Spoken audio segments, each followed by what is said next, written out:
L'adieu, c'est un document de la rédaction de 7 à 8, raconté par Antoine Gaveau.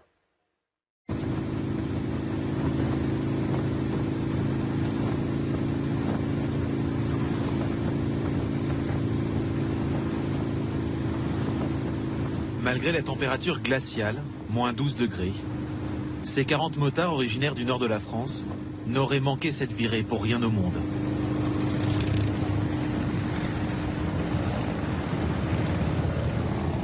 Au guidon de sa Harley, Gérald, ou Plume d'élan comme ses copains l'appellent. C'est lui qui mène le convoi vers la capitale.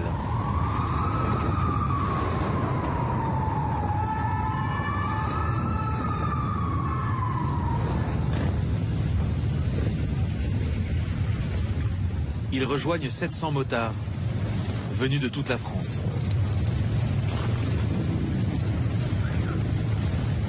On se donne rendez-vous, il a dit le chef après. Choisis parmi des milliers de propriétaires de Harley-Davidson. Il y a même des... Regarde, comme il est bleu là-bas. Gérald et ses copains vont défiler sur les Champs-Élysées. C'est un grand honneur d'être là. Et puis c'est un dernier hommage à Johnny. Hein. Faut pas l'oublier. Hein. À 72 ans, Gérald, ancien chauffeur routier, a suivi toute la carrière de son idole. Ses copains et lui vont accompagner le corps du plus célèbre des bikers sur les plus belles artères de la capitale. Gérald fait vrombir son moteur et rugir sa radio, branchée sur sa chanson préférée.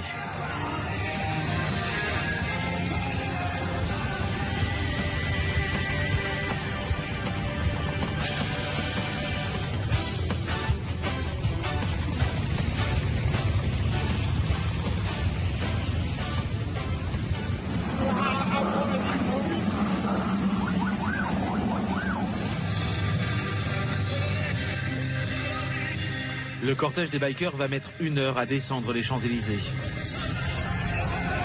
salué par des dizaines de milliers de fans.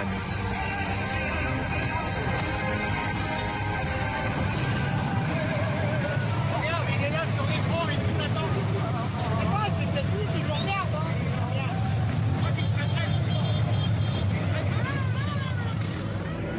Content, ému, impressionné aussi sûrement de voir autant de monde lui rendre hommage.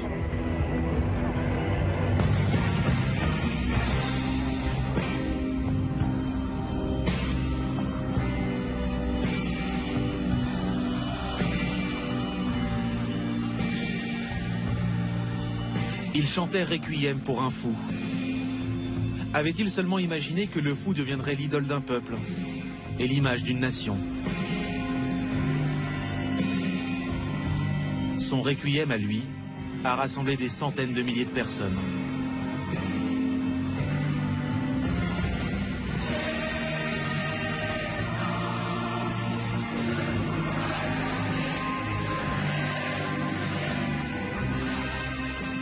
Dans la foule, la génération du baby-boom, les nostalgiques des tendres années, venus enterrer avec Johnny leur France du siècle dernier. Avec eux aussi leurs enfants et leurs petits-enfants. Une détresse collective depuis l'annonce 4 jours plus tôt du décès de la star.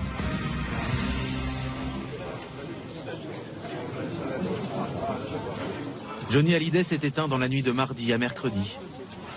Chez lui, derrière ses grilles, loin des regards.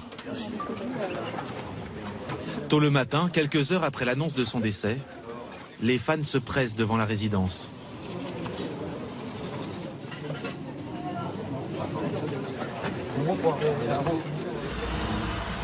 Parmi eux, José, 63 ans. Il est arrivé le premier à 5 heures du matin.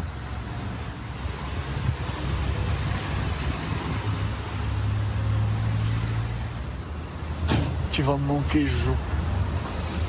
La vie sans toi, c'est plus rien, Johnny. Quelques secondes de recueillement pour commencer son deuil. José est marié à Sylvie, ça ne s'invente pas, et père d'un garçon prénommé Johnny. Il est fan du rocker depuis 45 ans.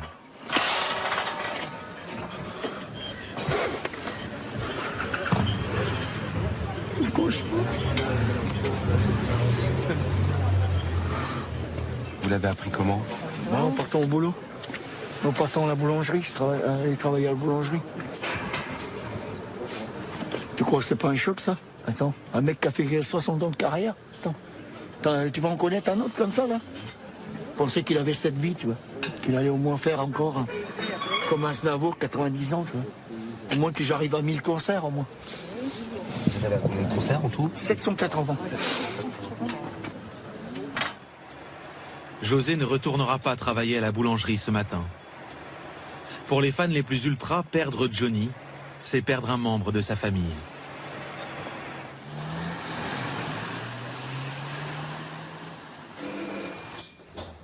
Xavier a 41 ans. Il idolâtre tellement Johnny que depuis la mort du chanteur, sa famille s'inquiète. Sa sœur aînée, Béatrice, lui a laissé 3 messages, restés sans réponse.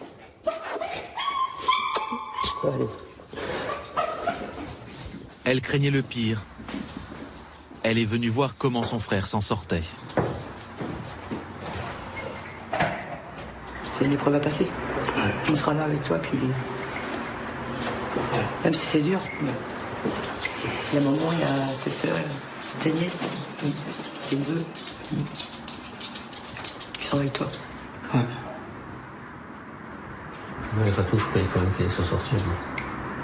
Oui, on le croyait tous. Mon frère a tout pour moi et je sais très bien que sans Johnny, j'ai eu peur qu'il fasse une bêtise. Voilà. À ce point-là? À ce point-là. Mon frère s'est raccroché beaucoup à Johnny que mon papa a décédé. Et donc, voilà. Nous avions rencontré Xavier la semaine dernière, avant la disparition du chanteur. Il se faisait tatouer le vrai nom de son idole, Smet, sur l'avant-bras gauche. Si je le mets plus comme ça, toi tu veux qu'il soit vraiment sur la tronche, quoi. Toute la musique que j'aime. Johnny, Xavier l'a dans la peau, et même sur la peau. 6 tatouages, les mêmes que ceux du chanteur, aux mêmes endroits. Ça, c'est la signe de Jade, la fille de Johnny. Ça. Donc ça, le poignard avec le serpent et la tête de mort. Une tête de loup. Là, le lion, c'est le signe astrologique de David Hallyday, son fils. Là, le rat, le scorpion. Et l'aigle navajo, qui s'est fait en 92.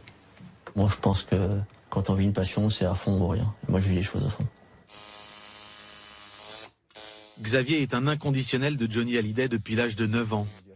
Ses parents et ses 2 sœurs lui ont transmis le virus. Xavier, c'est un ami et je l'ai toujours connu comme ça. Je l'ai toujours connu, je dirais, fan, addict. Il y a des gens qui sont passionnés de tennis, de football. Il y a énormément de gens qui sont fous de foot. Je vois pas pourquoi on pourrait pas être fou de Johnny, tout simplement, quoi. Le tatouage va durer 1 heure.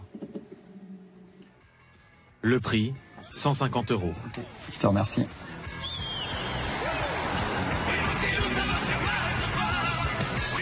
Xavier est magasinier dans une zone commerciale.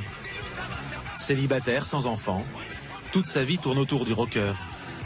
Il a même donné le nom d'une de ses chansons à son petit chien. Allez, mon petit loup. Vas-y, mon petit loup. C'est bon, mon petit loup. Ça te fait du bien de marcher, hein? Tu viens, mon loulou? Viens, mon petit loup. Viens, mon chien. On va rentrer. La chambre de Xavier est un sanctuaire dédié à Johnny. Dans cette boîte, son trésor, des places de spectacle conservées depuis 1990. Xavier, lui, n'a vu Johnny que 95 fois en concert, mais 25 fois la même année. En 2009, quand tout le monde croyait à une tournée d'adieu. Le 9 mai, à Saint-Etienne, c'était l'ouverture de la tournée. Le 10 mai, le lendemain, à Saint-Etienne aussi. Cette année-là, Patinoire de Bordeaux. Xavier pose ses 5 semaines de vacances pour Johnny. Le Stade Gerland à Lyon, le 24 juin 2009. Sa virée à travers la France lui coûte alors 2500 €, l'équivalent de 2 mois de salaire. Là, le Havre, le 12 juin. Une passion coûteuse, synonyme de sacrifice financier. Mais pas seulement. Et alors votre copine dans tout ça, Xavier? Ma copine, elle est partie. Elle a fait des concerts avec moi. Et elle a vu que c'était trop dévorant, une passion trop dévorante. Elle me posait une ultimatum en me disant c'est Johnny ou moi. Mais moi, Johnny, on me laisse pas choisir. Moi, c'est Johnny avant tout, quoi.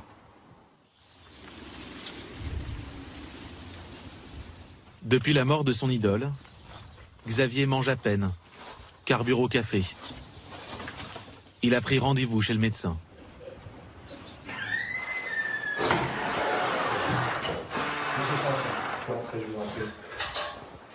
Bonjour, monsieur. Alors, monsieur Sanson, racontez-moi ce qui vous amène. Voilà, je suis fan de Johnny, mais depuis tout le temps. Je suis le plus grand fan de la région. Et là, j'étais stressé par rapport à sa santé. J'ai perdu gros, quoi. J'ai perdu très très gros. Et je me sens pas en mesure de travailler comme ça, de supporter les gens, les critiques, tout ça. C'est un peu comme si vous aviez perdu un très proche, oui, un parent. D'accord. On va soulever le t-shirt, je vais vous ausculter. On va regarder un petit peu le rythme cardiaque. Voir un petit peu, voilà, si le cœur bat pas trop vite déjà, parce qu'avec de telles émotions... Hein. Ce généraliste est le médecin traitant de Xavier. Il connaît ses fragilités psychologiques. Bien. Vous réussissez à dormir quand même depuis? Ah bah là, non. Non. Cette nuit, j'ai pas arrêté de me réveiller tout le temps. 12, 7 et demi, ça va, c'est bien. C'est la première fois que quelqu'un vient me voir pour ça, mais je comprends bien, je comprends parfaitement. Ce que je vais soigner, c'est le désarroi, donc l'anxiété, un peu qui a été générée par la nouvelle. Comme une dépression? Je dirais pas dépression. Et là, c'est, on va dire entre guillemets, l'urgence, c'est l'anxiété. Vu la détresse de Xavier, le médecin ne prend aucun risque. Le traitement, ça va être simple, je vais vous donner du Xanax. Un anxiolytique à petite dose, censé apaiser les angoisses du quotidien et améliorer le sommeil.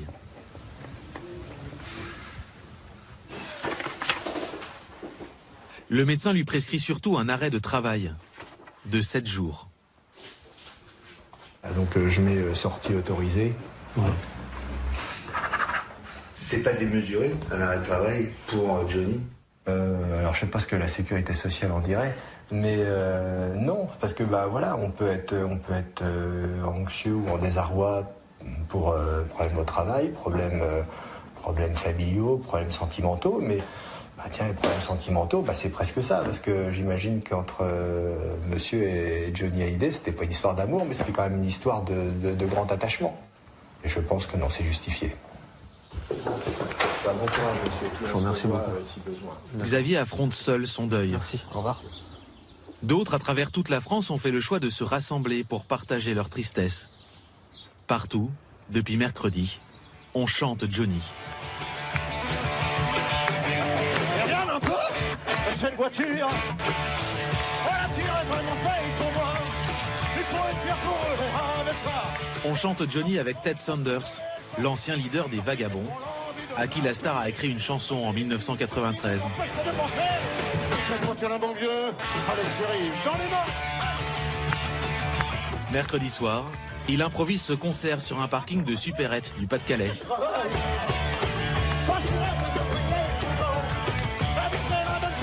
En 10 minutes, 200 badauds se joignent à lui.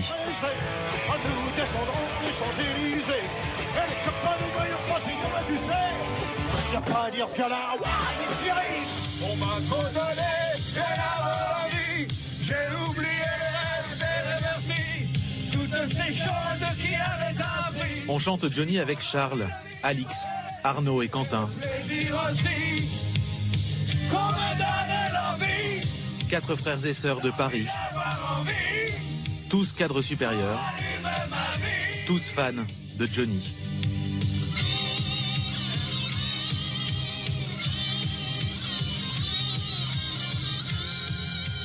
Toi qui ce soir as tout perdu. Eux ont choisi un karaoké pour saluer sa mémoire. Gagné. Les larmes de honte que tu as versées, il faut les oublier. Dans les salles de concert, les vedettes célèbrent aussi le départ d'un modèle, d'un exemple, ou pour Sheila, d'un ami. On fait où la ronde? L'autre icône des années yéyé, qui a enregistré 2 duos avec Johnny, a décidé d'inclure une chanson inédite à son tour de chant. C'est la plus belle de tout le quartier. Comme vous, je suis triste. Donc, voilà, moi ce que j'essaie de faire, c'est de chanter. Donc j'ai fouillé dans mes chansons. Et puis j'en ai trouvé une que je n'ai jamais chantée. Et je voulais la chanter avec vous aujourd'hui, puisque c'est un jour bien particulier et il est avec nous. Johnny, Sylvie, Clo-Clo et moi, un jour on se connaîtra.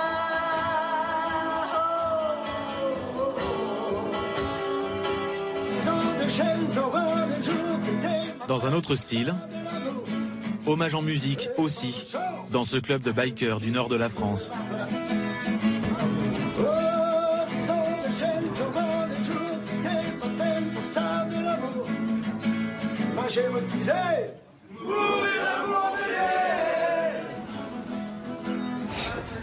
Un peu à l'écart, il y a Mathieu. 1,80 m et 100 kg sous le blouson clouté. Un grand gaillard de 55 ans, inconsolable. Malgré le soutien de sa femme Mathilde, coiffeuse, Mathieu, lui, n'a pas le cœur à chanter.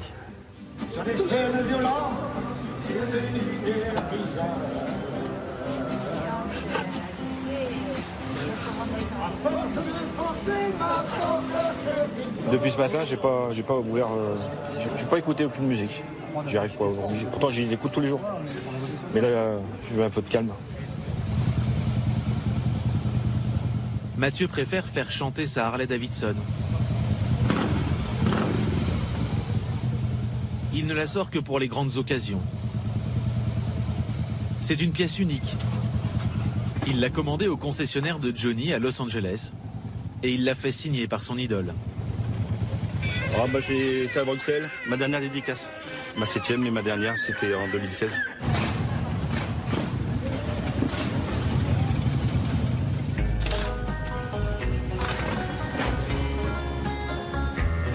Mathieu est un collectionneur de Johnny. Il a consacré toute sa vie et tout son argent au chanteur. Les portes du pénitencier bientôt vont se refermer. Chez lui, il a aménagé une pièce où seule sa femme et sa fille de 15 ans sont autorisées à rentrer. Comme d'autres gars. Un musée sanctuaire de 120 mètres carrés qui retrace l'histoire de l'idole des jeunes.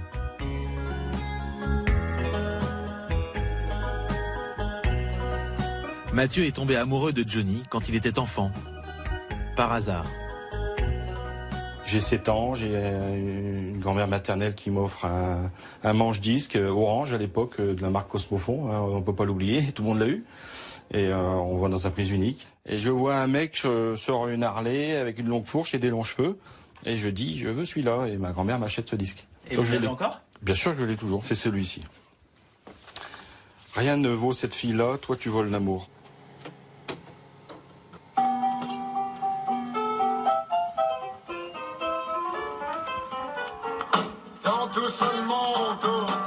Depuis, Mathieu a parcouru le monde entier à la recherche des perles rares, avec parfois des surprises. J'ai du vénézuélien, j'ai du portugais, j'ai du 45 tours japonais. Dans sa collection, outre les disques en japonais, une serviette pleine de transpiration recueillie après un concert et la bouteille d'eau assortie. La veste militaire de Johnny Bidas pendant son service. Et même la mobilette du film D'où viens-tu Johnny? Elle était en pièces détachées. Mathieu a retrouvé chaque morceau. Pour assouvir sa passion, cet ouvrier en métallurgie fait des extras depuis 30 ans. Chaque week-end, comme vigile de boîte de nuit. L'année dernière, il a raté l'un de ses rêves lors d'une vente aux enchères. Une des motos personnelles de Johnny. Parce qu'au départ, cette moto elle était à vendre 20 000 euros et je m'étais dit, bon ben voilà, je vends la mienne et puis je fais un petit prêt et puis j'arriverai peut-être à 50 000 euros et puis... Et puis bon bah voilà quoi, ça dure quelques minutes et on voit déjà que au bout de 3 minutes la moto était à 90 000 euros quoi. Donc, et elle est partie à combien? À 280 000 euros. Sa collection est estimée aujourd'hui à plusieurs dizaines de milliers d'euros. Mais Mathieu n'a aucune intention de se séparer de la moindre relique. Retiens la nuit jusqu'à la fin du monde. Pour tous ses fans, encore une nuit à tenir, une nuit à retenir avant de pouvoir, tous ensemble, communier une dernière fois avec le chanteur. Contre ton corps, il faut qu'à l'heure d'être Paris s'est paré de remerciements. Demain, les grands axes autour des Champs-Élysées seront tous bouclés, comme un 14 juillet. Pas de fête nationale, mais un hommage populaire, à la mesure d'un amour partagé pendant 60 ans.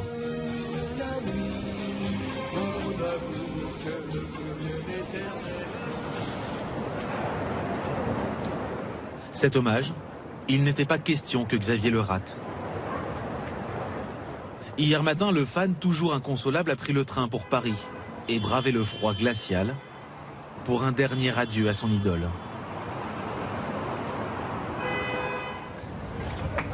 Xavier se devait d'être là, aux premières loges, en haut des Champs-Élysées. J'espère pouvoir voir le cercueil, c'est important qu'on puisse le voir. Après, je ne sais pas si ça va être vitré, si on va voir ou pas. Mais voilà, le but, c'est d'être ici, en hauteur, tout en haut, le plus près possible pour pouvoir le suivre et descendre avec lui, quoi. C'est important. 9 heures passées. Déjà des dizaines de milliers de fans agglutinés derrière les barrières de sécurité. On est un peu orphelin, on va dire. Bah voilà, ouais. Moi, je me demandais, il aurait été enterré, mais je pensais qu'il serait resté en France quand même. Johnny sera enterré demain à Saint-Barthélemy, l'île des Caraïbes où le chanteur possède une villa. Très loin de Paris, trop loin de ses fans. J'irai à Saint-Barth, c'est sûr. Mais je ne pourrai pas y aller autant que je viendrai à Paris, quoi. C'est ça qui est dur. Je pense qu'on est une bonne partie déçus qui soient enterrés là-bas, quoi. Parce que pour se recueillir, on en a tous besoin de se recueillir. Notre Johnny, c'est notre Johnny, quoi. C'est notre rocker, quoi. Et là, ce sera dur, quoi. 11h45, le cortège funéraire arrive. La dépouille du chanteur repose dans un cercueil blanc, comme celui d'Elvis. Merci Johnny. Merci. Du haut de son mètre 70, Xavier filme à bout de bras le passage du convoi. Beaucoup d'émotions, beaucoup d'émotions. Tu l'as vu passer? Oui.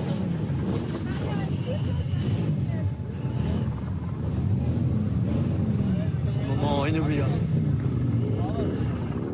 Derrière la marée humaine, Xavier, un peu hagard, descend à son tour les Champs-Élysées. 2 kilomètres à pied jusqu'à la Concorde. Il restera bloqué à 200 mètres de l'église de la Madeleine. Seuls les très proches ont accès à la cérémonie.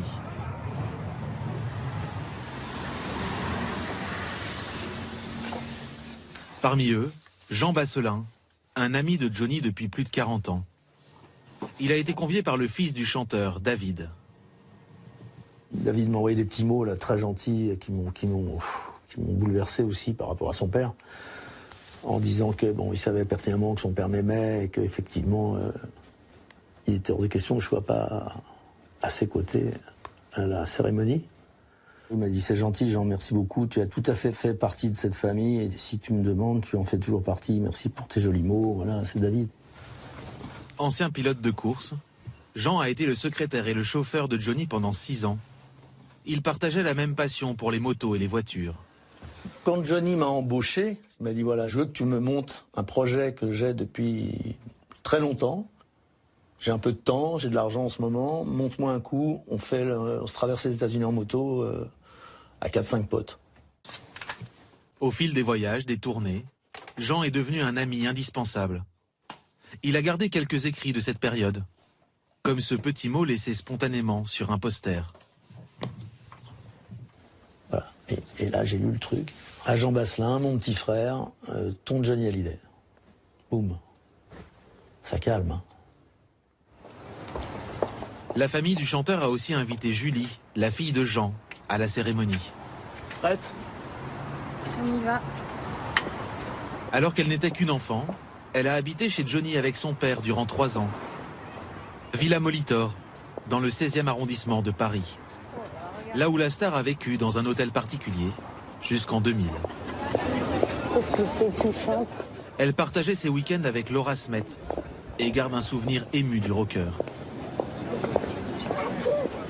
On vivait normalement avec un mec hors du commun pour plein de choses, mais dans la vie normale, très simple. Jean a tenu à passer par les Champs-Élysées pour se rendre à l'église. Il souhaitait prendre le pouls de cet hommage. Ça me rappelle une ambiance de concert. Décrit par tous comme fidèle en amitié, Johnny l'aura en tout cas été avec Jean. Vous êtes monsieur Basselin, RFI, monsieur Basselin.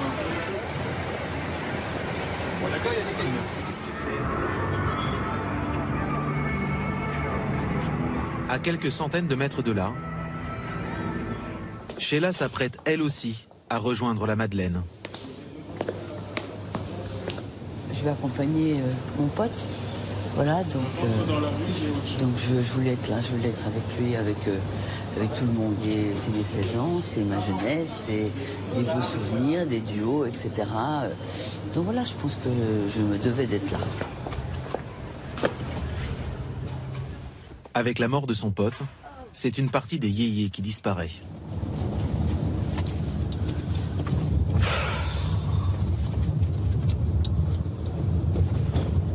Mettre mes lunettes rock'n'roll. En ce moment même, qui vient de démarrer ici, place de l'Étoile. Sheila suit en direct dans son taxi la descente des bikers sur les Champs-Élysées. Et à la basse, c'est Laurent Verderet à la basse. Et tous ces musiciens qui sont donc là sur la place. C'est bien qu'ils aient fait ça, je trouve. Johnny, il fait partie de la vie des Français et c'est normal qu'ils aient envie de lui dire au revoir, je trouve. Moi, je trouve. Loin de l'entrée VIP dans la foule des anonymes, José, le fan aux 780 concerts, veut lui aussi désespérément accéder à l'église. Comment tu te sens? Très mal. Pistache, pistache, pistache, avec mon fils. Pistache, c'est l'ancien responsable de la sécurité de Johnny. Tous les fans le connaissent. Il a eu l'autorisation de faire entrer une quarantaine d'entre eux dans le bâtiment. Attendez quand même. Si tu t'énerves, ils vont pas te laisser rentrer. Hein. On perd tous, on se calme pas.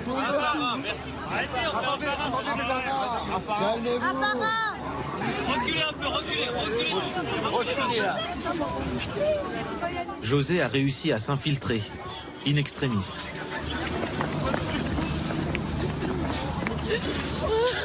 On va partir avec lui. On va partir avec lui. Merci, voilà où. Merci pour les pauvres et les humbles. C'est vrai ou non? Merci pour les pauvres et les humbles. Non, mais moi, tu sais, Il a pas que les buissons. Voilà, ça monsieur. José tente de prendre le meilleur siège. Au fond de l'église, là où sont postés les fans.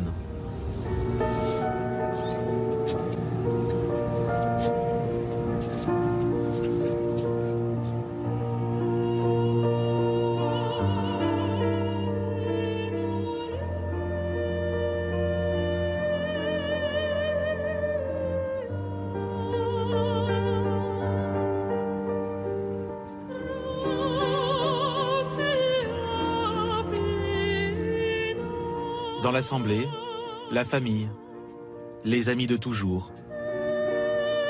Et quasiment tout ce que la France compte d'artistes, d'acteurs, d'écrivains populaires.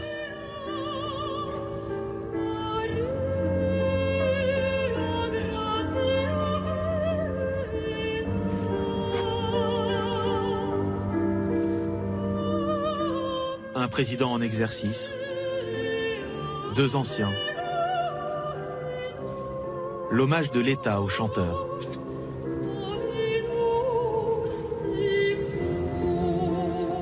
Au moment des intentions de prière, Carole Bouquet a un mot pour les fans. Pour ces fans, anciens ou nouveaux fidèles, éternels témoins de ces 1000 vies, adorateurs inconditionnels, habités par les paroles de ces chansons et par l'écho du moindre de ses pas, ensemble prions, prions pour leur donner la force de rester vivants.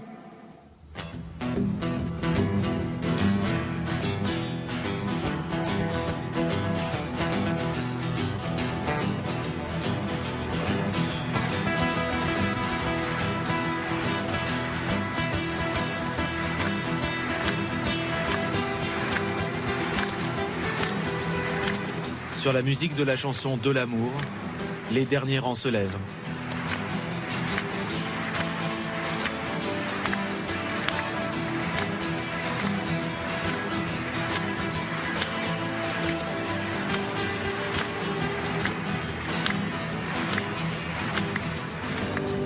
José, au comble de l'émotion, explose en sanglots.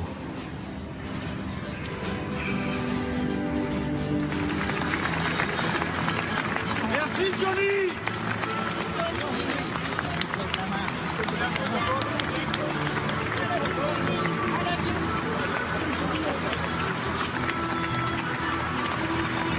Johnny, on se fait voir.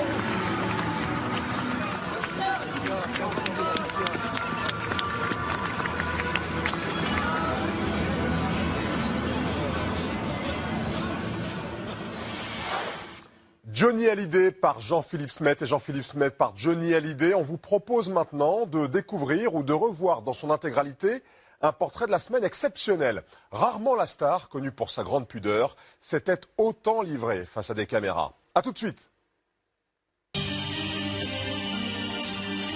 Vous appelez Hallyday, Johnny Hallyday. Moi, triste, je me sens seul, terriblement seul. Je crois qu'un homme qui ne pleure pas, c'est un homme qui n'a pas de cœur. Je crois qu'à 17 ans, un homme est mort, ou il peut mourir. J'ai cru au diable pendant longtemps, pendant des années, mais j'y crois plus du tout. Doucement, Johnny. J'aime bien, en général, foutre la merde. C'est vrai que j'aime bien foutre la merde. C'est un papa merveilleux.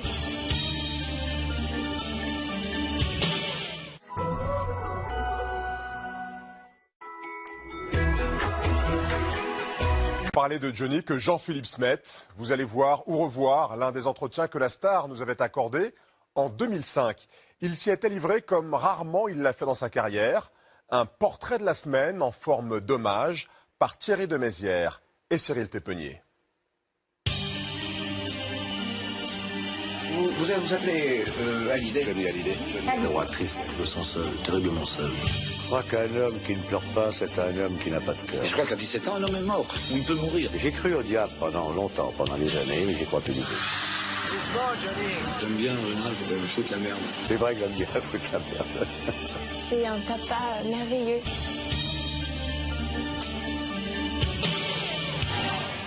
Il est entré dans notre vie et notre mythologie. Son histoire est la nôtre et pourtant on connaît peu la sienne, qu'il a si souvent cadenassé dans le secret. Mais il n'y aurait pas de chanteur abandonné s'il n'y avait pas eu un jour un bébé abandonné. Son infinie solitude, sa sensuelle timidité et son cœur de rocker sont nés ce jour-là. Jean-Philippe Smet dit Johnny Hallyday, fils de Léon, fils de personne. Je suis né, pas dans la rue, je suis né en 1943, à Paris, d'un père belge, Léon Smet, et d'une mère parisienne, française, Huguette Claire.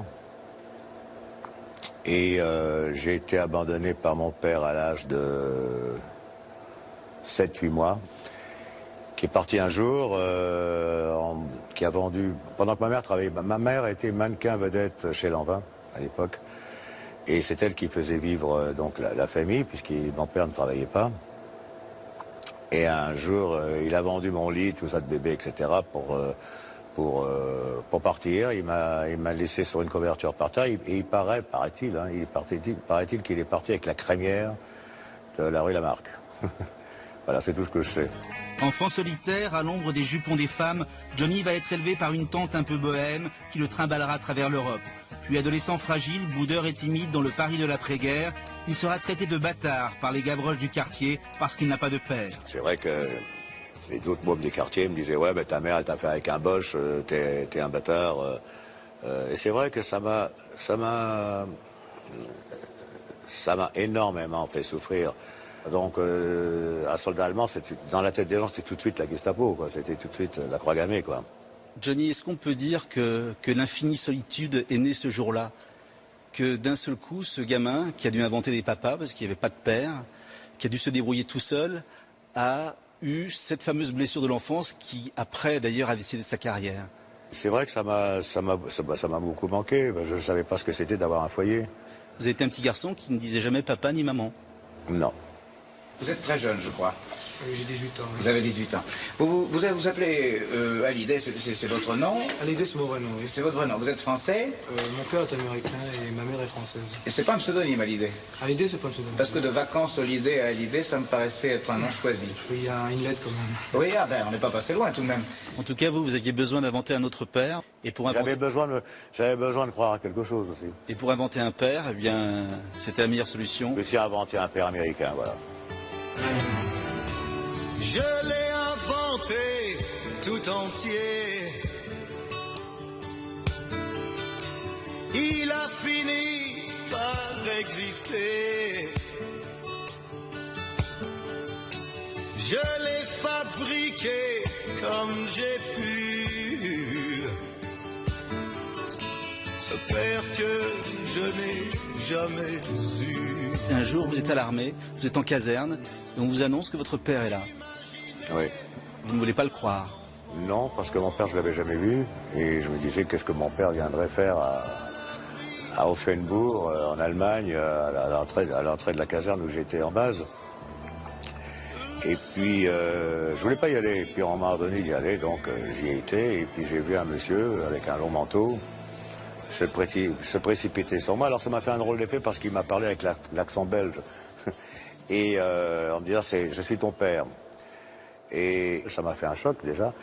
Et puis, il a sorti un ours en peluche de son manteau. Et là, j'ai vu des paparazzis sortir un petit peu de partout, faire la photo. Et là, par la suite, j'ai appris qu'il avait touché de l'argent pour venir faire cette fameuse photo à la sortie de la caserne où j'étais basé. Ce qui m'a fait le plus de mal, c'était... Au début, j'ai dit, tiens, mon père veut me voir, et il s'intéresse à moi. Et puis j'ai été... Le monde s'est un peu écroulé, j'ai été très déçu quand j'ai appris que c'était pour le pognon, finalement, qu'il avait fait ça. Quand mon père est décédé, j'ai été à Bruxelles pour son enterrement. Et je crois que là, la chose la plus triste du monde que j'ai vue, c'était un cercueil que j'ai suivi pour le mettre en terre. Il n'y avait personne. J'étais tout seul. J'étais tout seul à suivre ce carrosse. Il n'y avait pas un ami, pas une amie, il n'y avait personne. Et je crois que c'est mourir dans une telle solitude, c'est horrible. Est-ce que vous êtes d'accord avec Brel lorsqu'il dit finalement que les blessures de l'enfance, quand elles sont là, elles se referment jamais et qu'en gros tout est décidé? Je suis d'accord avec ça. Oui. Ça m'a poursuivi toute ma vie, c'est vrai. Je crois qu'un homme qui ne pleure pas, c'est un homme qui n'a pas de cœur. Un homme passe sa vie à compenser son enfance. Je m'explique. Je crois qu'un homme se termine vers 16-17 ans. On ne peut pas... Une loi générale, enfin... Mais vers 16-17 ans, un homme a eu tous ses rêves. Il ne les connaît pas, mais ils sont passés en lui. Il sait s'il a envie de brillance, ou de sécurité, ou d'aventure, il le sait. Il ne le sait pas bien, mais il a ressenti le goût des choses, comme le goût du chocolat, comme le goût de la soupe aux choux. Il a le goût de ça. Et il passe sa vie à vouloir réaliser ces rêves-là. Et je crois qu'à 17 ans, un homme est mort, ou il peut mourir. Alors? Moi, je suis tout à fait d'accord avec lui. C'était mon grand ami, Jacques. Oui. Un insomniaque, oui. Comme vous? Comme moi, oui. Ça parlait la nuit entière, ça se quittait, je crois. Et il venait me chercher avec son... Il avait un petit avion. Il venait me chercher en tournée. Alors moi, évidemment, je me couchais à 5 h du matin. Et puis, il venait me chercher à 8 h du matin en me disant, bon, assez dormi, maintenant je t'emmène déjeuner dans un restaurant. Alors, je montais avec lui dans son petit avion. On allait à 300 km de là avec son avion. On déjeunait, et puis il me ramenait au spectacle le soir. Et puis après, je dînais avec lui et Et on allait dans le hall de l'hôtel parce que tout était fermé et on faisait le monde et on discutait jusqu'à 5 h du matin. Mais à 8 h du matin, il était debout, lui. Parce qu'il ne dormait pas. Il dormait très peu, oui. Je crois qu'un jour, vous avez dit « j'aurais aimé être Brel ». Ça voulait dire quoi, ça? Ben parce que j'ai beaucoup d'admiration pour l'homme. C'était un homme... J'aurais bien voulu l'avoir comme père.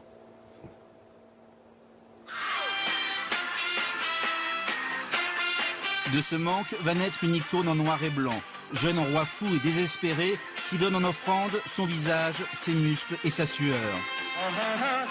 Je me sens si seul. Le public reçoit sa plainte comme une quête d'amour, une idole est née. Oh oui, une fille à aimer. Une fille à aimer. Il faut dire que vous faites l'amour avec la salle, là. Quelle énergie. Vous l'aimez? Vous l'aimez, ce Johnny-là? Alors ça me fait drôle de me revoir comme ça. Moi.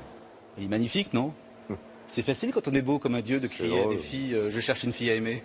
Quand je vois la façon que les gens me regardent, je sais que je suis aimé. Je pense que je leur rends bien ça. Et qu'est-ce qui reste de ces stades entiers remplis, de ces silhouettes lointaines, de ces applaudissements, de ces briquets allumés? Ce sont des centaines de petites étoiles qui brillent, comme dans le ciel, dans ma tête. Et c'est formidable. Vous êtes tous vraiment courageux d'être là ce soir. Et de rester là ce soir. Et rien que pour ça, rien que pour vous, et pour tout ça, je suis fier de faire ce métier par rapport à vous. Merci.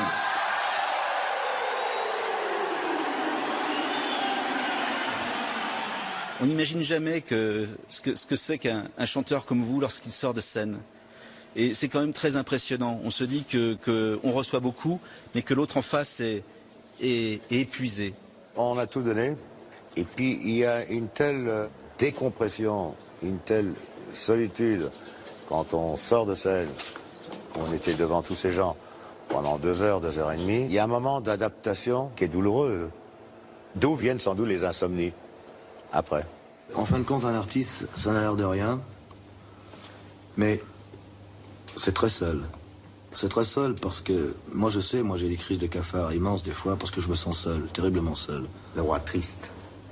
Non, je parle pas de ça, je me sens... On t'appelait comme ça, le roi triste. Enfin, je me sens seul même quand je suis au milieu de 1000 personnes. Vous pouvez confirmer ça? Oui. Et c'est quoi ces gros coups de blues? Je sais pas. Ça vient peut-être de mon enfance aussi. On y revient. Oui.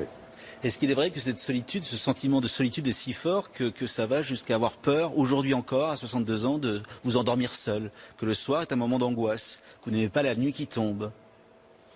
J'ai toujours été obsédé par la mort.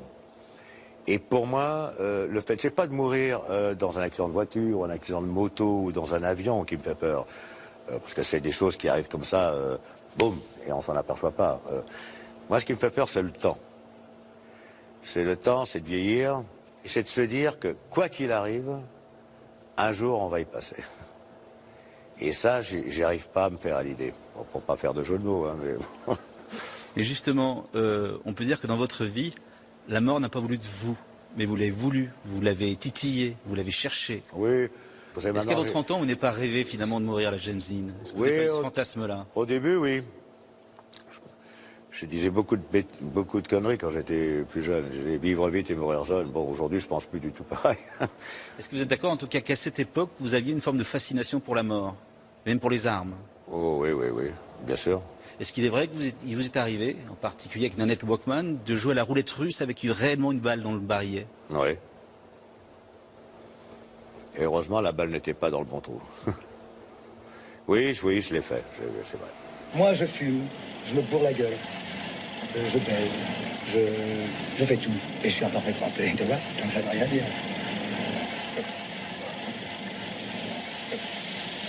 Maintenant, ce qu'il me faut vraiment, une fille. Il me faut une fille. Amenez-moi une fille. Il me fait rire, ce Johnny-là, parce que c'est tellement loin de moi aujourd'hui que... Comment j'ai pu dire des conneries pareilles, bon.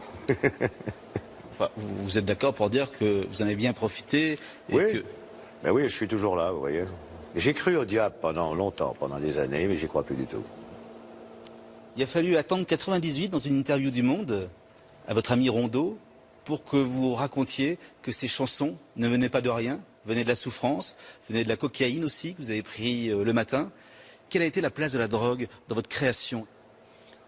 Bon, rien du tout. On croit qu'on fait des choses bien sous l'influence de la drogue, et puis quand on réécoute le lendemain ce qu'on a fait, on dit oh là là, c'est tellement mauvais, il faut tout recommencer. Je suis contre ça. Aujourd'hui, je suis contre ça. Ça fait perdre surtout l'essentiel. Ça fait perdre énormément de sentiments humains qu'on peut avoir par rapport à d'autres gens. Ça a l'air bizarre que ce soit moi qui le dise, mais je trouve que c'est de la merde, quoi. Tous mes amis à l'époque, plus ou moins, étaient des musiciens anglais ou américains, dont Jimi Hendrix, qui vivait chez moi d'ailleurs quand il venait à Paris. Mais j'ai jamais été très loin dans ces choses-là. J'ai toujours fait les choses avec eux pour essayer, mais j'ai jamais persisté sur ces choses-là, parce que c'est des choses qui me font peur. De perdre le contrôle de soi-même, c'est quelque chose qui m'a toujours fasciné quelque part, mais aussi qui me faisait peur. Est-ce qu'on peut chanter sur scène droguée? Je ne l'ai jamais fait. Et qu'est-ce qui reste de ces nuits-là, de ces années-là? Une grande gueule de bois. Rien d'autre? Non. Aucun ami? Non. Non, vous savez, les amis de la nuit sont pas les amis qu'on a à vie.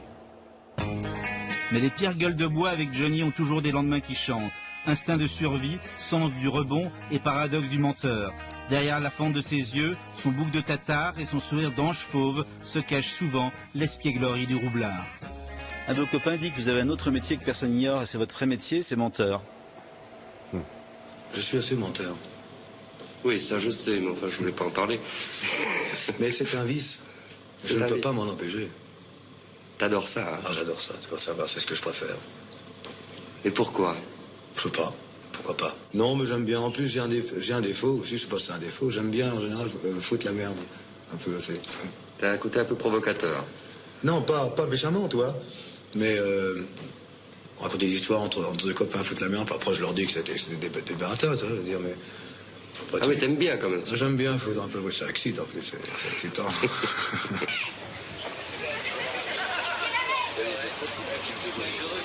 Non. Moi, attends pas. Bah, sûrement pas. Enfin, pas moi. Elle me regarde même pas une seconde. Laetitia, j'ai appris des trucs qui me font chier. Mais moi, avec Laetitia, mais genre, même si je voulais, toi, Pas mal. C'est vrai que j'aime bien foutre la merde. Vous êtes un taiseux, vous adorez observer. C'est-à-dire que je n'aime pas... Il y a beaucoup de gens qui parlent beaucoup pour rien dire, je dois dire. Et moi, ça m'a toujours amusé du nombre de choses que des gens qui parlent beaucoup peuvent dire qui sont sans intérêt. Un jour, vous avez dit, ça ne me dérange pas du tout de passer pour un con, ça me permet d'observer. Oui, bien sûr, vous savez, plus les gens pensent que vous êtes con, moins ils se méfient de vous. Vous en avez souffert une époque, ça? À une période où les intellos ne vous aimaient pas? Non. Intello ne veut pas dire intelligent. Non. Quand j'ai fait le film avec Godard, j'avais, soi-disant, bon, toute l'intelligentsia de gens soi-disant intello qui venaient en disant « Ah, vous êtes formidable dans le Godard ». Et tout d'un coup, mon image a changé parce que j'avais tourné avec Godard. Alors que je suis exactement pareil qu'avant d'avoir tourné le Godard. Vous paraissez très serein. Moi, je suis serein, oui. Je crois que je suis dans une phase de ma vie où je n'ai vraisemblablement jamais été aussi heureux. Grâce à qui, Laetitia? Grâce à Laetitia, grâce à ma petite Jade. J'ai réussi à avoir une vie de famille, ce que j'ai cherché toute ma vie. Vous savez, j'ai Jade qui grandit chez moi. Enfin, j'ai un enfant qui grandit chez moi. Et je crois que la chose la plus merveilleuse, c'était, il n'y a pas très longtemps, un soir, j'étais dans la cuisine en train de dîner avec Laetitia, et puis elle gavonnait à quatre pattes dans la cuisine. Et le lendemain, qu'est-ce qu'elle fait? Elle se lève, elle marche. De voir ce petit bout de chou que j'ai fait à quatre pattes la veille, et là, se mettre debout et faire ses premiers pas, c'était quelque chose d'incroyable, quoi. C'est un papa merveilleux. C'est au-delà de mes espérances. J'imaginais pas qu'il allait être comme ça avec elle. Et il est un papa formidable. Il m'a beaucoup porté toutes ces années. Et il a toujours été là à mes côtés. Quelques jours après, vous le découvrez en train de donner le biberon pour la première fois de sa vie. Pour la première fois de sa vie. Pourquoi les autres? J'étais étonnée qu'il ait jamais donné un biberon. Et, ni à David, ni à Laura. Non. Et ça m'a bouleversée. J'imagine qu'il lui a redonné une première chanson, c'est laquelle? C'est Love Me Tender. Vous étiez là? Oui. J'étais en larmes, bien sûr, même si je vis avec lui depuis 10 ans, ce regard de papa qu'il a sur elle, c'est merveilleux. C'est un côté très protecteur. Sa vie a complètement changé. Et maintenant que vous êtes le soir à la maison, vous lui chantez aussi des chansons, votre fille? Je suis bien obligé, ma fille adore m'entendre chanter. Makes no difference where I go or what I do. Ça doit être magnifique pour vous de vous sentir enfin père. Je me souviens que David avait dit un jour de mon père, des souvenirs de mon père, j'ai le bruit de ses bottes lorsqu'il rentre le matin. Ça vous avait bouleversé cette phrase? Oui, parce que je m'imaginais pas qu'il avait ressenti ça comme ça. Parce que moi j'étais très souvent en tournée, que j'étais peut-être un peu jeune à l'époque comme père. C'est vrai que quand David est né, j'avais 23 ans. Et vous saviez pas ce que c'était qu'un père? Et je savais pas très bien ce que c'était un père, étant donné que moi j'avais déjà pas eu de père. Alors j'ai eu beaucoup de mal à m'adapter. Je pense que ça est... Enfin, le fait est là que c'est que mes enfants, c'est mes enfants et je les aime. 40 ans ont passé, je n'ai jamais triché. J'ai tout fait, tout défait, je n'ai rien à regretter. On dit que j'ai tout eu, tout connu, tout vécu. J'ai tout pour être heureux, pas le droit d'être malheureux. De mes jeunes années, je n'ai rien oublié. Je vous les ai donnés, j'ai pas vu le temps passer. Des amis sont partis, ils ont quitté ma vie. Bien sûr, je les ai pleurés, puis je devais me cacher. Voilà pour ce très beau témoignage, cet hommage à Johnny Hallyday. On va se quitter sur le groove de Monsieur Johnny Hallyday, de quelques-uns des nombreux musiciens qui l'ont accompagné au long de ses 57 ans de carrière. À dimanche prochain pour 7 à 8.